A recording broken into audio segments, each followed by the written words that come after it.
워런 버핏이 기업을 볼 때 기업을 볼 때 어떤 관점에서 보느냐? 워런 버핏의 투자관입니다. 이게 가장 중요합니다. 워런 버핏이 시장을 보는 투자관이 현재 시점에서 좀 관심을 가져볼 만한 그런 종목들이 어떤 종목들이 있는 것까지 한번 좀 짚어보도록 하겠습니다. 시장을 보고 투자를 하지는 않습니다. 워런 버핏 자체는. 왜 그래서 워런 버핏 자체는 2년, 5년, 10년 이상을 좀 보기 때문에 단기적 시장을 볼 필요가 없는 거죠.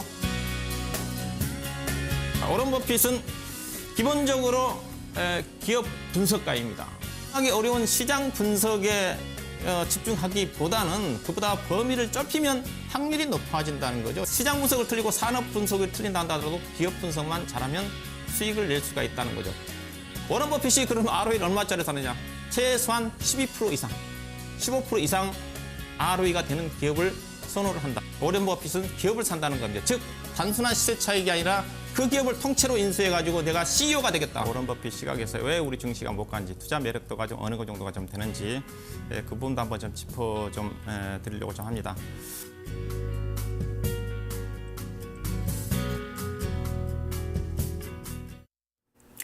네, 박준현 운용력입니다. 안녕하세요. 네, 안녕하세요. 박준현입니다. 네, 반갑습니다. 실적 시즌에 접어들었습니다.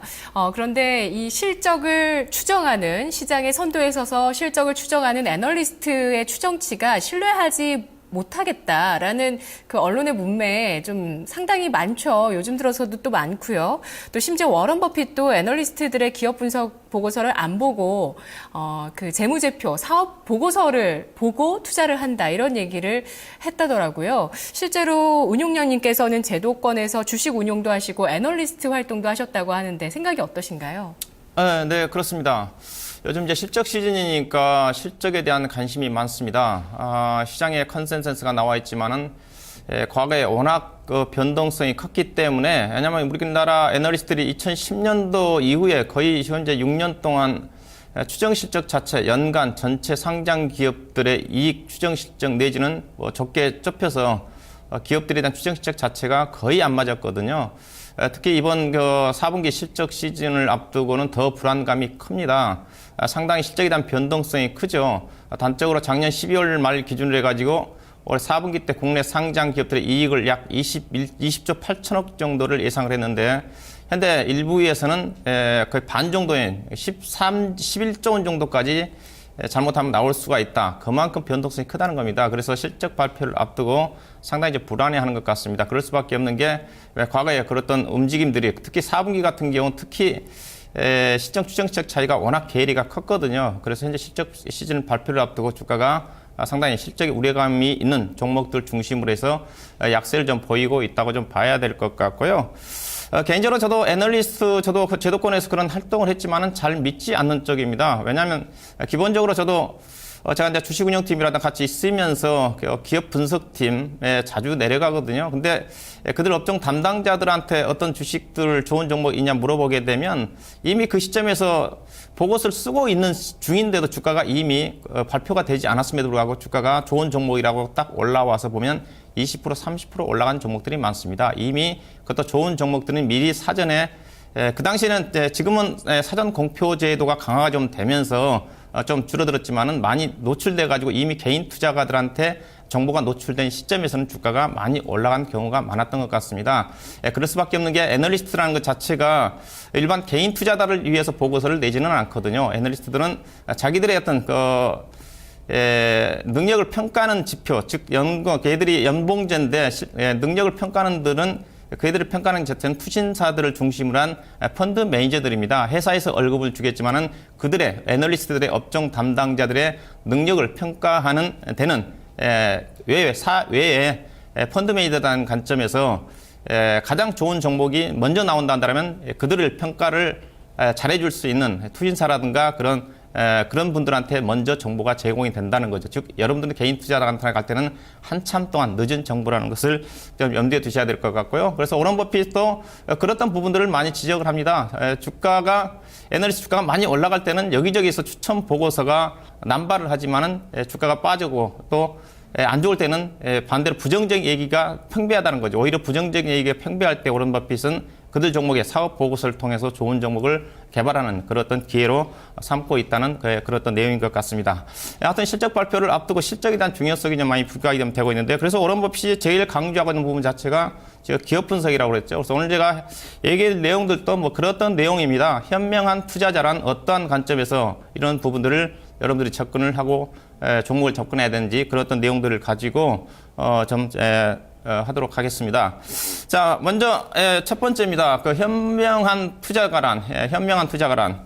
자, 이 현명한 투자가라는 말 자체는 오런 버핏의 스승인 벤저민 그레임이 그 책을 썼던 그런 책 제목이기도 합니다. 현명한 투자가란 그 영어로 좀 나와 있죠. 현명한 투자를 보게 되면 Investing is most intelligent when it is most business-like. 예. 이 말을 딱 9단어죠. 단어로 따지면 9단어인데 오런 버핏이 투자가들이 있어서 가장 중요하게 여겨야 되는 그런 어떤 낱말 9단어를 잘 기억하라는 내용입니다. 즉 주식 투자는 비즈니스처럼 하라는 거죠. 투자하는 것이 가장 현명하다. 제가 이 시간을 통해서 여러 번 강조했던 내용이죠. 주식 투자라는 자체가 종이 조각이 아니라 주식 자체는 즉 기업의 경영권이고 내가 주식을 소유하는 그런 어떤 부분이기 때문에 사업의 관점에서 종목을 접근하라는 그런 어떤 의미라고 좀 봐야 되겠죠. 즉 오런 버핏은 이런 어떤 그 기업 분석을 고르는 데서 탁월한 능력이 있다고 좀 봐야 될 것 같습니다. 실제로 오런 버핏은 직접적으로 혼자 기업을 매매를 할 때 잘 알려진 기업들 중심으로 해가지고 기업을 송두리째 사는 경우가 많습니다. 오런 버핏이 자회사를 포함해서 지주회사 성격이 돼 버크셔 해더웨이가 그 100여 개 가까운 기업들이 있는데 거의 대부분들은 기업을 통째로 산다고 봐야 될 것 같고요. 근데 여러분 개인 투자가들은 그런 얘기를 할 겁니다. 돈이 없는데 어떻게 통째로 살 수가 있느냐. 오런 버핏 그런 부분에 대해서는 이렇게 얘기를 합니다. 돈이 없으면 없는 대로 지분을 늘려가면 된다는 거죠. 좋은 종목이 있으면 돈이 있는 대로 100만 원, 200만 원을 계속적으로 주식을 매입하면 되는 거지 돈이 크고 적고 가는 기업의 소유의 관점에 접근한다는 것 자체는 전혀 문제가 되지 않다. 그래서 오런 버핏은 스스로를 기업 분석가라고 그랬죠. 시장 분석가도 아니고 거시경제 분석가도 아니고 오로지 자기는 기업 분석가다. 그래서 하루에 20개 이상의 기업 분석을 하고 있다. 그렇게 좀 말하고 있다 봐야 될 것 같고. 그래서 오런 버핏이 그런 측면에서 나는 기업가이기 때문에 더 훌륭한 투자자일 수 있으며 투자자이기 때문에 더 훌륭한 기업가일 수 있다. 그랬던 말을 했다고 합니다. 자, 그렇다면 오런 버핏이 접근하는 기업 분석적인 관점에서 여기서 어떤 요인을 좀 보는지 좀 보도록 하겠습니다. 우리가 기업을 볼 때는 크게 정성적인 부분과 정량적인 부분으로 나눌 수가 있습니다. 정성적인 부분은 숫자로 표시되지 않는 그런 사업 분석이라 좀 봐야 되겠죠. 정량적인 분석 자체는 이제 숫자로 표시가 되는 재무 분석 위주의 어떤 분석이라 좀 봐야 될 것 같은데 오늘 제가 말씀드리려고 부분 자체는 정성적인 부분입니다. 숫자로 표시되지 않는 기업적인 요소를 가지고 오런 버핏이 어떤 식으로 종목을 기업을 접근한지를 좀 보도록 하겠습니다. 자, 기업적인 요소 중에서 원칙 첫 번째입니다. 자, 첫 번째는 단순하고 이해하기 쉬운 기업에 투자를 한다는 거죠. 투자 행위, 이 부분에 대해서는 투자 행위 자체에 대해서 얘기를 합니다. 개인 투자가들 같은 경우는 단순히 주식을 치고 빠지는 그런 투기꾼인지 그렇지 않으면 투기꾼으로 주식을 접근하는지 그렇지 않으면 기업가적인 태도를 가지고 시장을 접근을 하는지 투자 행위 자체가 결국은 투자의 성공 열쇠가 된다는 측면을 좀 말씀 좀 드리고 있는 것 같고요. 주식을 산다는 것 자체는 결국은 투자적인 관점에서 본다 한다면 충분히 주식을 사기 전에 조사를 마치고 난 다음에 이 주식이 결국은 성과를 낼 것인지 수익을 낼 것인지 확신이 서야만 주식을 매수를 해야 된다는 겁니다. 자, 미래를 예측하기 어렵습니다. 상당히 어렵습니다. 어려운데 내가 모르는 기업에 투자를 해서 예측한다는 것 자체는 더구나 더 어렵다는 거죠. 그래서 자기가 아는 분야에 대해서 아닌 분야 같은 경우 그래도 어느 정도 적중률을 높여서 미래에 실적, 사업 전망이라든가 실적을 할 수가 있다는 거겠죠. 충분히 이런 어떤 부분들은 여러분들이 뭐 새겨봐도 좀 될 것 같습니다. 잘 아는 기업에 투자하라는 거죠. 실제적으로 제가 뭐 실전에 있을 때도 그런 분들 많습니다. 약국에 가다 보면 그분이 약사 같은 경우는 가서 그런 어떤 정보를 얘기를 합니다. 과거에 동화약품이 비타 500이 초기에 나왔을 때 비타 500이 불티나게 팔리는 것 같아서 자기는 동화약품을 좀 관심 있게 좀 보고 있다든가 제약 의사 입장에서 충분히 그런 부분들을 예상해 볼 수가 있는 거죠. 예, 충분히 그럴 수 있습니다. 저도 이제 개인적으로는 제가 제도권에 있으니까 제지업종을 좀 분석을 좀 많이 담당을 했습니다. 그래서 제지업종만큼은 개인적으로 좀 자신 있는데 그래서 제지업종을 제가 투자를 해서는 거의 여러분들한테 뭐 테린 포장이라든가 아시아 제지라든가 종목들 거의 막 100% 정도 오런 버핏 추천 종목으로 올려드렸던 것 같은데 상승했던 그런 부분이 있었던 것 같습니다. 그래서 여러분들이 종목은 정말 많습니다. 이 종목 저 종목 보기보다는 자기가 아는 종목에 집중을 할 필요가 있다는 거죠. 저는 또 개인적으로 반대로 게임 업종이라든가 그런 종목들은 잘 모릅니다. 그렇기 때문에 저는 게임 업종 같은 경우는 가급적 투자를 기피하는 그런 어떤 매매를 하고 있다는 관점에서 여러분들이 잘 이해하기 쉬운 기업에 투자하는 것 자체가 성공 투자를 갈 수 있는 그런 어떤 부분이 좀 되지 않겠는가 말씀 좀 드리고 싶고, 그 다음에 이제 두 번째 부분입니다. 일관되고 오랜 역사를 가진 기업에 투자하라는 겁니다. 자, 오랜 버핏은 일시적으로 시장에서 인기에 부합하는 각광을 받고 있는 종목들은 가급적 관심을 두지 않습니다. 장기적으로 성공적이고 수익을 낼 수 있는 그런 어떤 수익을 높을 것이라고 예상되는 그런 기업에 매입을 하는데 훨씬 관심을 많이 가지고 있다는 거죠. 그냥 미래의 성공을 위해서는 과거 미래의 어떤 불확실한 부분을 예상을 해서 투자하기보다는 과거에 그 기업이 꾸준히 이해왔던 그래서 데이터를 가지고 접근한다는 것 자체도 신뢰할 만하다는 거죠. 어떤 기업이 혁신적으로 어떤 개발해가지고 미래에 좋아질 거라는 그런 어떤 기대감을 가지고 사게 되는 것 자체는 상당히 위험하다고 얘기를 합니다. 그 부분 자체가 결국 결정적인 실수를 저지를 가능성이 크다는 거죠. 즉 턴어라운드 어떤 사업에 진출해가지고 그 기업이 강력하게 좋아질 수 있는 그런 어떤 모멘텀 예상을 가지고 투자하기보다는 과거에 꾸준하게 실적이 전개됐고 향후에도 그런 어떤 과거에 정해졌던 종목들은 결국에는 향후에도 좋아질 수 있는 그런 어떤 부분들이 있기 때문에 그런 부분들 결국은 역사에서 증명을 해준다고 봐야 되겠죠. 그래서 워런 버핏이 가지고 있는 기업들의 어떤 평균 주식 연수를 보게 된다면 기업 역사를 보게 되면 평균 50년이 넘습니다. 뭐 코카콜라 같은 경우는 125년이 좀 되는 것 같고요. 그다음에 질레트 같은 경우 1920년대 회사가 설립됐으니까 거의 뭐 100년이 넘는 기업들이 많습니다. 이제 그런 종목들을 장기적인 관점에서 매매를 한다고 좀 봐야 될 것 같고요. 그래서 우량한 기업을 합리적인 가격에 매수하는 편이 형편없는 기업을 싼 가격에 매수하는 것이 훨씬 유리하다. 뭐 그런 부분들을 언급을 좀 했다는 것을 참고해 볼 필요가 있을 것 같고요. 그 다음에 이제 세 번째는 장기적인 전망이 밝은 기업에 투자하라. 그랬던 내용 같습니다. 자, 장기적인 투자의 그 전망, 장기 성장성이라고 좀 봐야 되겠죠. 자, 성장성으로 나타날 수 있는 부분 자체는 경영의 종합지표라고 할 수 있는 자기자본 이익률이라고 할 수 있습니다. 투자 자본에 대한 이익률이라고 좀 봐야 되겠죠. 투자 자본에 대한 높은 수익률을 낼 수 있는 그런 기업을 선호한다는 거죠. 즉 장기적으로 안정적으로 수익을 낼 수 있다는 것 자체는 경쟁적 우위라고 좀 봐야 되겠죠. 경쟁적인 우위를 지속적으로 유지할 수 있는 뭐 그렇던 기업들이 결국은 장기적으로 안정적으로 뭐 수익을 좀 낼 수 있는 쪽인데, 즉 소수 독점 기업에 투자하라는 겁니다. 오런 버핏이 종목을 선정을 할 때 세부적으로 가장 독점적인 종목, 프랜차이즈 능력이 강한 종목을 매매를 한다고 그랬죠.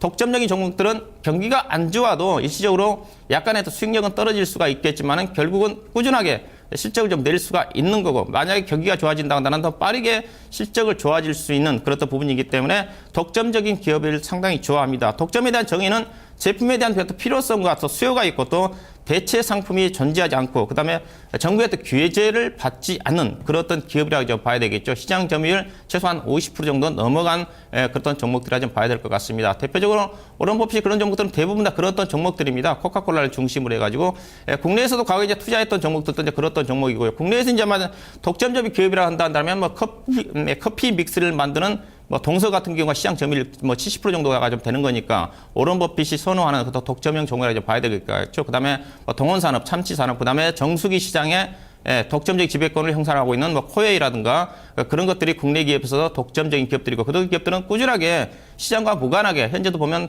강한 상승 움직임을 보고 있는 것들이 또 워런 버핏의 장기적인 전망이 밝은 기업에 투자하라는 그런 원칙에 따라서 국내 기업도 그런 것들이 충분히 주가가 상승이 전개되고 있는 것 같고 그래서 훌륭한 기업은 장기적으로 단기 뭐 짧게 5년, 10년이 아니라 25년, 30년 동안 꾸준하게 위대한 회사로 남아있을 수 있는 기업이 훌륭한 기업이다. 그렇게 좀 언급을 좀 하고 있는 것 같고요. 다음은 이제 뭐 경영 요소입니다. 좀 전에 기업적인 요소 짧게 세 가지만 말씀 좀 드렸고, 정성적인 분석 쪽에서 워런 버핏이 언급하고 있는 부분 자체가 경영자적인 측면입니다. 자, 경영자의 측면에서 경영적인 합리적인 기업에 투자하라 그런 얘기를 하는데, 자 아무리 좋은 기업이라 하더라도 경영진이 좋지 않으면 워런 버핏은 투자하지 않는다고 그랬습니다. 이 부분 자체는 그러면 합리적이라는 부분 자체가 우리가 뭘로 좀 판단하느냐? 워런 버핏은 이 부분에 대해서 이렇게 얘기를 합니다. 자본에 대한 효율성과 주주에 대한 우선 정책을 얘기를 합니다. 어떤 기업이 돈을 벌게 되게 되면 그 부분을 신규 투자를 해야 될지 그러면 그 잉여 부분, 현금 부분을 주주들한테 배당을 할지 그다음에 자사주 매수를 할지 결정을 해야 되는데 분명히 좋은 투자 자본에 대해서 즉 차본에 대해서 시장 금리 이상의 어떤 자본의 효율성이 전개가 되면 경영자는 괜찮은데 분명히 그런 효율성이 나오지 않음에도 불구하고 상대 경쟁회사가 이쪽에 진출하니 함께 따라가는 그런 경영자는 가장 믿을지 못하는 그런 경영자라는 거죠. 오히려 차라리 그런 부분들은 그럴 능력이 없으면 현금 흐름 창출 부분 가지고 주주들한테 배당을 늘린다든가 그렇지 않으면 자사주 매수를 통해서 주주를 친화적인 정책을 추진하는 그런 어떤 CEO 자체가 합리적인 기업 효과를 좀 봐야 될 것 같고요. 그래서 가장 높이 평가하는 경영자는 언제나 회사의 주인처럼 행동하고 주주들을 회사의 주인처럼 모시는 게 행동하는 CEO가 가장 합리적인 경영자라고 얘기한 것 같고요. 그 다음에 이제 원칙 두 번째는 경영자와 관련해서 정직한 기업에 투자를 하라고 합니다. 정직한 기업. 주주들한테 자잘못, 못한 부분 자체를 사실적으로 솔직하게 공개하는 그런 경영자를 좋아한다는 거죠. 실수를 했던 부분 자체를 뉘우치게 되면 결국은 그 실수에 대해서 나중에 반복적으로 전개가 좀 되지 않는다는 측면이고 그래서 이런 부분들은 그런 부분들이 주주들한테 충분히 그 사업 보고서를 통해서 충분히 그렇지 않으면 연례 보고서를 통해서 충분히 이런 부분들을 공표하는 CEO가 경영자가 믿을 만한 기업이요 그런 기업에 투자하라는 내용인 것 같습니다. 실수를 공개적으로 인정하는 경영자야말로 그러한 실수를 만회할 사람들이라는 그런 측면인 것 같고요. 그래서 워런 버핏이 말하는 경영진의 이런 가치 측정 요령 좀 이런 것들이 피해야 되는 부분이죠. 조심해야 될 기업의 유형, 경영자적 측면에서 보면 크게 세 가지를 얘기를 합니다. 즉, 첫 번째, 소극적인 회계 자료를 발표하는 그런 기업을 조심하라는 겁니다. 소극적인 이런 부분들은 어떤 부분을 얘기를 하냐면, 예컨대,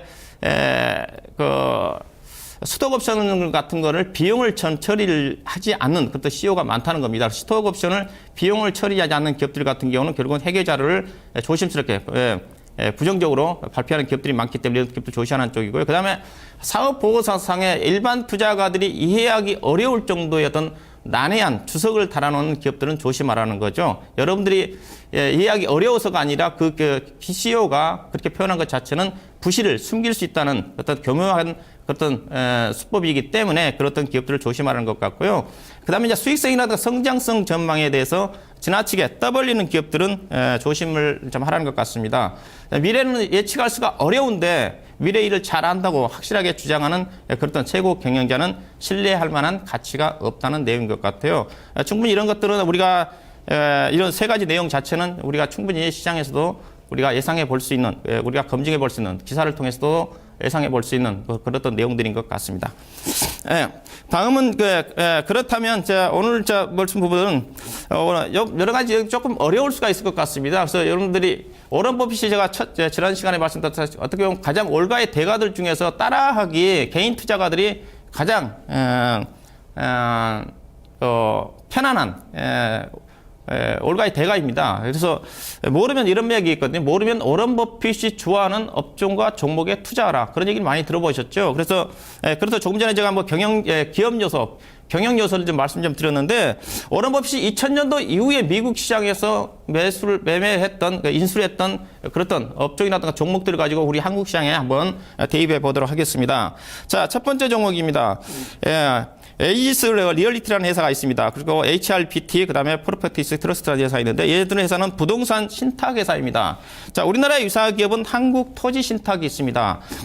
한국토지신탁이 있는데 한국토지신탁 같은 경우 상당히 진입장벽이 상당히 높습니다. 즉 워런 버핏의 원칙에 맞는 거죠. 왜냐하면 대모 내용 자체도 뛰어난 것 같고요. 그다음에 이 회사 자체가는 거의 이제 손실이 나지 않는 구성입니다. 부동산 신탁회사 쪽인데 총 사업비의 30% 정도까지 떨어지지가 않게 되면 손실이 안 나는 구조라는 거죠. 그리고 이 회사가 중소형 회사지만 중소형 회사들 건설사와 경쟁 관계에 있기 때문에 상당히 경쟁력 우위에 있다는 겁니다. 재무제표를 좀 보니까 충분히 워런 버핏의 어떤 투자 원칙에 맞는 그런 어떤 기업 내용을 가지고 있는 것 같습니다. 매출액이라든가 그다음에 지배주주 순이익이 지속적으로 증가 좀 되고 있는 것 같고요.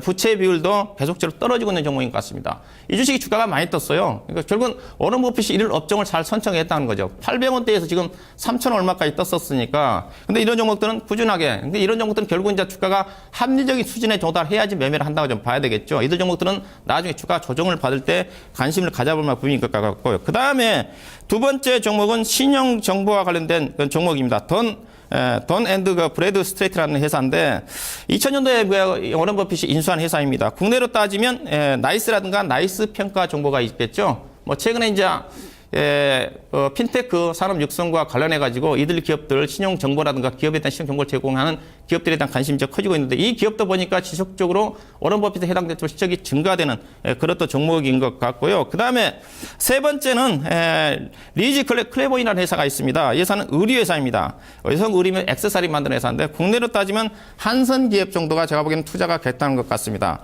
뭐 지난번에 언급했던 어떤 부분인데 실적 자체가 이제 현대백화점 계열로 인수가 좀 되면서 실적 자체가 뚜렷하게 특히 작년에 이제 의류 업종들이 많이 떴는데 이 종목은 이제 올해 이제 주목을 해볼 만한 종목인 것 같고요. 충분히 매출액과 영업이라든가 ROE 자체는 좀 낮지만은 이제 10%대 정도 올해 올라서기 때문에 어느 정도 올해부터 내년도부터는 ROE 수준도 워런 버핏의 투자 원칙에 근접을 좀 할 것 같고요. 그다음에 이제 네 번째 인수한 종목이 페인트 회사입니다. 벤자민 모어라는 회사를 인수를 했었는데 국내 이제 최근에 이제 페인트 관련 기업들이 최근에 뭐 건자재 관련 섹터와 묶여서 정부 정책과 물려서 또 이들 관련 섹터들이 또 하락 원재료 제품 가격 하락에 따라 실적이 많이 좋아지고 있죠. 관련 종목들이 뭐 건설화학이라든가 조강 페인트라든가 사마 페인트 이들 종목들도 주가가 정말 많이 떴습니다. 거의 2010년도 이후에 조금 전에 언급해 드렸던 부동산 신탁 회사라든가 그다음에 의류 회사라든가 그다음에 신용 정보 회사들이 2배, 3배 많이 떴더라고요. 즉 워런 버핏이 그들 업종이나 종목들을 잘 선정을 했다는 거죠. 시장과 무관하게 간다는 거죠. 이들 어떤 종목들이 이제 워런 버핏이 소원하는 그런 업종이고 종목이라는 것을 좀 참고해 보시기 좀 바라겠고 다만 이들 종목들은 어느 정도 합리적인 수준, 가치를 판단하고 매매해야 된다는 거죠. 그 부분은 제가 다음 재무적인 요소에서 다음 시간에 기업 가치를, 내재 가치를 판단하는 지표를 가지고 언급하는 시간을 좀 가지도록 할 거고요. 자, 워런 버핏의 한마디를 하면서 마무리 짓도록 하겠습니다. 자, 시장이 무엇인지, 무엇을 하고 있는지 알아내려고 애쓰지 말라. 자, 이 말은 뭐 최근에 오늘 시장 자체가 이번 주에 있을 유럽의 양적 완화의 기대감을 가지고 주가가 올라가는 부분이 있죠. 워런 버핏이 이런 얘기를 합니다. FRB의 정책 방향을 알려준다 해도 자기의 투자 결정에는 영향을 미치지 않는다는 겁니다. 즉 그런 어떤 내용보다는 단기적 이슈보다는 기업에 초점을 맞춰서 주식을 투자하라는 그런 어떤 의미인 것 같습니다. 자, 오늘 내용은 여기까지 하도록 하겠습니다. 고맙습니다.